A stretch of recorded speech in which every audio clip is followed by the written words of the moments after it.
बिस्मिल्लाहिर्रहमानिर्रहीम। Dear viewers, how are you. आज हम जिस टॉपिक के ऊपर डिस्कस करेंगे वो है law of diminishing margin utility. Basically dear student, जब हम यूटिलिटी की बात करते हैं तो हम कहते हैं कि satisfaction gain from consumption of goods and services, economic goods and services.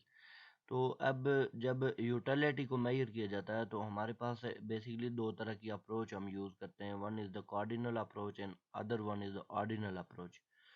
Cardinal approach ये होती है कि जिसमें हम यूटिलिटी को काउंट करते हैं इन नंबर्स, और ऑर्डिनल अप्रोच में हम यूटिलिटी को रैंक करते हैं थ्रू आईसी कर्व, जिसको इंडिफरेंस कर्व कहते हैं, जिसका मैंने पहले प्रोग्राम कर चुका हूँ। इंडिफरेंस कर्व क्या होती है और बजट लाइन क्या होती है। अब जब हम यूटिलिटी को काउंट करते हैं तो उसके लिए हमारे पास जो थ्योरीज हैं वो दो तरह की थ्योरीज हैं। जो यूटिलिटी थ्योरीज हैं, one is the law of diminishing margin utility और सेकंड वन जो है वो है law of equi margin utility. ये हमारे पास दो थ्योरीज हैं जिसमें हम यूटिलिटी को मेजर काउंट करते हैं, मेजर करते हैं इन नंबर्स। रैंक नहीं करते बल्कि इन नंबर्स मेजर करते हैं कि हम पहला गिलास पीते हैं तो क्या होता है, दूसरा पीते हैं क्या होता है। तो इस पे हम आज डिस्कशन करते हैं। तो आइए अपना लेक्चर स्टार्ट करते हैं। देखें, सबसे पहले हम देखते हैं कि हमारे पास मार्जिनल जो टर्म होती है वो क्या होती है। मार्जिनल का मतलब होता है कि जो स्मॉल चेंज है किसी भी चीज़ है, small change in consumption due to consumption of goods and services. Utility, the consumption of various unit of commodity. The maximum satisfaction gain from various unit of commodity is called the utility. Total utility क्या होती है? The sum of total satisfaction which consumer receive by consuming the various unit of commodity, इसको कहते हैं हम total utility। और marginal का मतलब होता है additional। marginal का क्या मतलब होता है? additional, यानी कि जिस तरह हम सीढ़ियाँ चढ़ते जाते हैं तो सीढ़ियाँ चढ़ते हुए जब पहली सीढ़ी चढ़ते हैं तो एक, फिर दो स्टेप और चढ़ जाएं तो 3 हो जाते हैं, फिर 2 स्टेप और चढ़ जाएं तो 5 हो जाते हैं, फिर 3 स्टेप और चढ़ जाएं तो 8 हो जाती है। तो अब अगर एक एक सीढ़ी को देखें तो ये मार्जिनल है, यानी मार्जिनल का मतलब होता है स्मॉल चेंज। और ओवरऑल जितनी सीढ़ियाँ हम चढ़ के दूसरे फ्लोर पे जाते हैं उसको कहते हैं टोटल। तो the consumption of various unit of commodity, the total में sum of total satisfaction which is consumer receive by consuming the various unit of commodity। अब हमारे पास मेजरमेंट ऑफ यूटिलिटी के अंदर हमारे पास जो इनिशियल यूटिलिटी, टोटल यूटिलिटी और marginal utility, तो ये तीन तरह की यूटिलिटी को हम मेजर कर सकते हैं कि initial, total and marginal utility को। अब देखें, ये ग्राफ आपको शो कर रहा है the relationship between total and marginal utility.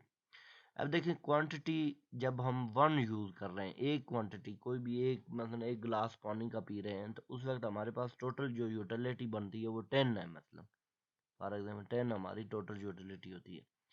अब दूसरा, जब गिलास पीते हैं तो यूटिलिटी बल्कि 10 से 18 हो जाती है। और तीसरा गिलास पीते हैं तो 24, 4 गिलास पीते हैं 28, फिर 5 30, 6 30 और 7 8 28। तो अब अगर डियर स्टूडेंट आप देखें तो मार्जिनल यूटिलिटी जो होती है वो एडिशनल होती है। सम ऑफ टोटल यूटिलिटी सम होता है, मार्जिनल जो है वो एडिशनल होती है। अब देखिए, पहला ग्लास हमने जब पिया तो इनिशियल जो यूटिलिटी थी वो 10 थी, तो वो 10 नहीं रहेगी। अब दूसरे को जब देखेंगे तो दूसरा ग्लास जब हम पीने की कोशिश करेंगे तो मार्जिन यूटिलिटी जो 10 है, 10 में से 18 जो सेकंड यूनिट जो हमने कंज्यूम किया उसकी जो टोटल यूटिलिटी है उसमें से फर्स्ट यूनिट को माइनस करेंगे तो हमारे पास 18 माइनस 10 इज इक्वल टू 8। तो इसका मतलब ये है कि 8 हमारे पास मार्जिनल यूटिलिटी है। थर्ड ग्लास पियेंगे तो 24 minus 18 is equal to 6। 4 glass पियेंगे 28 minus 4 is equal to 4। 5 glass पियेंगे तो 30 माइनस 28, ये देखिए 30 पाँचवें यूनिट की जो टोटल यूटिलिटी है वो 30 है, और चौथे यूनिट की कितनी है 28 है। तो 30 में से 28 माइनस करेंगे तो 2 आंसर आएगा। छठे यूनिट की जो हमारे पास टोटल यूटिलिटी है वो 30 है और पाँचवें की 30 है, तो 30 में से 30 माइनस करेंगे तो 0। सातवें की 28 है और 28 में से 30 माइनस करेंगे तो जो हमेशा स्मॉल डिजिट से लार्ज डिजिट को माइनस करेंगे तो आंसर -2 आएगा। तो अब शो क्या हो रहा है कि देखिए टोटल यूटिलिटी इंक्रीज कर रही है फ्रॉम पॉइंट यूनिट 1 से लेके कौन तक इंक्रीज कर रही है जी, यूनिट 4 तक, यानी 5 तक इंक्रीज कर रही है। उसके बाद क्या हो रहा है, उसके बाद कांस्टेंट है 30 पाँचवें और छठे, और फिर क्या हो गई है, डिक्रीज हो गई है। इस तरह मार्जिन यूटिलिटी पहले इंक्रीज कर रही है 5 तक, उसके बाद फिर 0 होगी और फिर -2 होगी। तो अब देखिए ये ग्राफ ये शो कर रहे हैं कि हमारी टोटल यूटिलिटी जो है वो इंक्रीज करती है विद डिक्रीजिंग रेट, और margin utility always going to decreasing trend. देखिए डिक्रीजिंग की तरह पहले 10 थी पहली यूनिट पे, फिर 8 हो गई, 6 हो गई, 4 हो गई, 2 हो गई, फिर 0 हो गई और फिर -2 हो गई। तो ये मार्जिन यूटिलिटी डिमिनिशिंग कर रही है। अब देखिए मार्जिन यूटिलिटी का जो कंसेप्ट है वो क्या है, the concept of margin utility grew up attempt by economists to explain the determination of price. Margin utility can be defined as measure the relative satisfaction gain or loss from increase or decrease the consumption। यानी हर additional unit के increase या decrease होने की वजह से हमारी जो क्या होता है कंजम्पशन में जो या हम लॉस करते हैं या गेन करते हैं सेटिस्फेक्शन, उसको कहते हैं मार्जिनल। और मार्जिनल का बेसिक मतलब है एडिशनल। एडिशनल ये समझे, एडिशनल क्या होता है कि जिस तरह सीढ़ियाँ मैंने आपको एग्जांपल दिया वो चढ़ते जाते हैं, पहली सीढ़ी फिर दूसरी तीसरी चौथी, तो इन सब को सम अप करेंगे तो ये टोटल बनेगा। वन बाय वन जो सीढ़ी है, एक एक स्टेयर को आप देखेंगे ये एडिशनल होगा, इसको कहते हैं मार्जिनल यूटिलिटी। अब लॉज की तरफ चलते हैं कि law of diminishing margin utility क्या है। तो the law of diminishing margin utility describe the familiar and fundamental tendency of human behaviour. क्या है डिमिनिशिंग, कि law of diminishing margin utility stated that has the consumer consume more and more unit of specific commodity the utility for the successive unit go diminish. लेकिन जिस तरह एक मशहूर example होती है कि रमज़ान का जब महीना आता है तो उसके दौरान जब रोज़ा खोलने का टाइम आता है तो लोगों को थर्स्टी होते हैं, प्यास लगी होती है, और उस वक्त वो पानी की तरफ अपना हाथ करते हैं, और अगर वो फर्स्ट ग्लास ऑफ वाटर लेते हैं तो उनकी यूटिलिटी कुछ और होती है, सेकंड ग्लास लेंगे तो कुछ और होगी, थर्ड लेंगे कुछ और होगी, और एक ऐसा टाइम आएगा कि वो उनकी जो पानी पीने की जो हिम्मत है, वो शक्कत है, वो ख़त्म हो जाएगी। वो अब जो है ना उससे आगे कोई चीज़ खरीद कोई किसी पानी को पीने की उनके अंदर हिम्मत नहीं होती। तो इसका मतलब यही हुआ कि जब फर्स्ट क्लास उन्होंने वाटर लिया तो उनकी यूटिलिटी बहुत हाई थी, उनको प्यास लगी हुई थी तो वो प्यास बुझा रहे थे। सेकंड ग्लास लिया तो थोड़ा प्यास और कम हो गई, थर्ड लिया तो बिल्कुल और कम हो गई, फोर्थ लिया तो वो शायद अब उस गिलास को उनके पास पीने की हिम्मत नहीं है, क्योंकि उससे ज़्यादा वो पी नहीं पा रहे। तो इसको कहते हैं कि जब मोर एंड मोर किसी कमोडिटी को आप विदाउट एनी स्पेस यूज़ करेंगे तो उसकी जो यूटिलिटी है वो क्या हो जाएगी, गोज डाउन, मार्जिन यूटिलिटी कम होती जाएगी। अजम्पशंस क्या है इस लॉ की, कहाँ कहाँ पे ये लॉ जो है होल्ड करता है। यानी गुड्स गुड्स जो है होमोजेनियस होनी चाहिए। होमोजेनियस का मतलब ये है कि एक जैसी गुड्स हों, ये ना हो कि डिफरेंट गुड्स हों, उस पे आप लॉ ऑफ डिमिनिशिंग मार्जिन, जिस तरह कि आप अगर कहीं पे मैंगो ले रहे हो साथ में आप एप्पल ले रहे हैं, इस तरह नहीं हो, बल्कि अगर मैंगो लेने हैं तो सारे ही मैंगो हों, और एप्पल लेने हैं तो सारे ही एप्पल, उनको आप कंटिन्यूली यूज़ करें। There is no time gap between, ये मैं आपको पहले बता चुका हूँ, इनके दरम्यान में टाइम गैप नहीं होना चाहिए। Consumer is rational, consumer rational का मतलब ये है कि इकोनॉमिक एजेंट होना चाहिए, उसको हर चीज़ की सूझबूझ होनी चाहिए। ये ना हो कि एक पागल बंदा है उसको आप चीज़ें खिलाते जाए, वो खाता जाए और उसकी यूटिलिटी आपको पता ही नहीं चलेगा मैक्सिमाइज हुए या मिनिमाइज।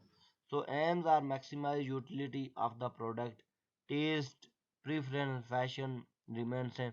ये चीज़ें जो हैं, ये अजम्पशन में ये भी आ रहा है कि ये जो टेस्ट है, फैशन है, वो चेंज ना हो, इनकम है आपकी वो बिल्कुल कंज्यूमर की सेम हो, कंज्यूमर प्रोसेस परफेक्ट नॉलेज, उसको नॉलेज हो हर चीज़ का, प्राइस भी चेंज ना हो रही हो, उस वक्त बिल्कुल कांस्टेंट हो। assume the law of diminishing, it is assume law of diminishing utility of different commodity are independent of each other। यानी हर कमोडिटी की यूटिलिटी भी एक दूसरे से इंडिपेंडेंट होती है। मतलब एप्पल की यूटिलिटी कुछ और होती है, मैंगो की यूटिलिटी कुछ और होती है। उसके बाद देखें law base upon three facts, तीन फैक्ट हैं law of diminishing margin utility, firstly secondly and third. First क्या है, the wants of man are unlimited but single wants can be satisfied। एक want satisfy हो सकती है, एक want बहुत अनलिमिटेड होती है और एक टाइम में सिर्फ एक want ही satisfy हो सकती है। As a man get more and more unit of commodity, the desire of his want for good goes falling। उस कमोडिटी को जितना जितना यूज करेगा उसकी डिजायर क्या होती जाएंगी, उसकी कम होती जाएंगी। सेकेंडली क्या है, different goods are not perfect substitute for each other in the satisfaction of various particular want। Perfect substitute का क्या मतलब होता है डियर स्टूडेंट, के ये हो कि वहाँ पे अगर मतलब पेप्सी और कोक दोनों पड़ी हुई हैं और बंदा पेप्सी पे law of diminishing margin utility का एक्सपेरिमेंट कर रहा है और पेप्सी ख़त्म हो जाए तो वो कोक पीना शुरू कर दे, ऐसा नहीं हो सकता, बल्कि एक गुड सिंगल गुड ही होनी चाहिए। Thirdly there is no change in the taste, और कंज्यूमर का टेस्ट भी चेंज ना हो कि वो पेप्सी पीते पीते उसको दिल कर जाए कि कोक पी ले या ऐसा हो, इस तरह का इस लॉ में ये लॉ होल्ड नहीं करेगा। ये उसकी कुछ एग्जांपल्स हैं कि वही मैंने जिसे आपको बताया कि एक पर्सन है वो थर्स्टी है, वाटर की प्राइस जो है वो ज़ीरो है, he takes one glass for water for given a great satisfaction, तो ही टेक्स सेकंड ग्लास पी लेगा तो utility of second glass will be less than the first glass. और ये मैं आपको एग्जांपल इसकी दे चुका हूँ। अब टेबल में के अंदर देखें इस law of diminishing margin utility को, तो यूनिट नंबर 1 है हमारे पास फर्स्ट ग्लास में, हम देखते हैं कि हमें अगर वही रमज़ान की बात करें तो 20 यूनिट हमें यूटिलिटी 20 यूटल्स, बेसिकली यूटिलिटी का जो यूनिट होता है उसको यूटल्स कहते हैं। 20 टोटल यूटल जो है वो 20 हैं फर्स्ट के, और मार्जिन भी 20 हैं क्योंकि ये इनिशियल यूटिलिटी है तो ये मार्जिन और टोटल सेम होंगी। जिस तरह सीढ़ियाँ हम चढ़ते हैं तो पहली सीढ़ी टोटल की भी एक ही होगी और मार्जिनल की भी वही सेम ही होगी। सेकंड क्लास पीते हैं तो यूटिलिटी जो टोटल है वो बढ़ के 20 से 32 होगी। अब देखें 32 माइनस 20 इज इक्वल टू 12, तो मार्जिनल उस वक्त हमारी कितनी होगी, 12 होगी। थर्ड यूनिट पियेंगे तो 40 और टोटल यूटिलिटी होगी, और 40 में से 32 माइनस करें तो 8 जो है वो मार्जिन यूटिलिटी होगी। फोर्थ क्लास हमने पिया 42 में से 40 माइनस करेंगे तो 2 हमारे पास मार्जिनल हो गई और 42 हमारे पास क्या होगी, टोटल। फिफ्थ क्लास जब हमने कंज्यूम किया तो आप देखें 42 और 42 कांस्टेंट हैं तो 0, और सिक्स क्लास में 39 यूटिलिटी जो है टोटल कम होती गई है और मार्जिनल जो है माइनस में होती गई। तो ये क्या शो कर रही है कि ग्लास जब वन से लेके ग्लास 4 तक हमारी यूटिलिटी जो है वो क्या है, इंक्रीजिंग ट्रेंड है, उसका इंक्रीजिंग ट्रेंड है 1 से 3 तक। उसके बाद 4 से 5 तक हमारा जो कांस्टेंट ट्रेंड है, देखिए यूटिलिटी कांस्टेंट हो गई है टोटल 42। उसके बाद सिक्स जो यूनिट आया है तो उसकी वजह से यूटिलिटी जो है 39 हो गई है, टोटल यूटिलिटी डिमिनिशिंग, यानी मार्जिन यूटिलिटी नेगेटिव हो गई है और टोटल जो है वो डिमिनिशिंग हो गई है। इसका मतलब ये है कि जब फिफ्थ ग्लास में हमारी टोटल यूटिलिटी हाईएस्ट पॉइंट पे थी, ये देखें 42 इज द हाईएस्ट पॉइंट, तो उस वक्त मार्जिन यूटिलिटी कितनी है, 0 है।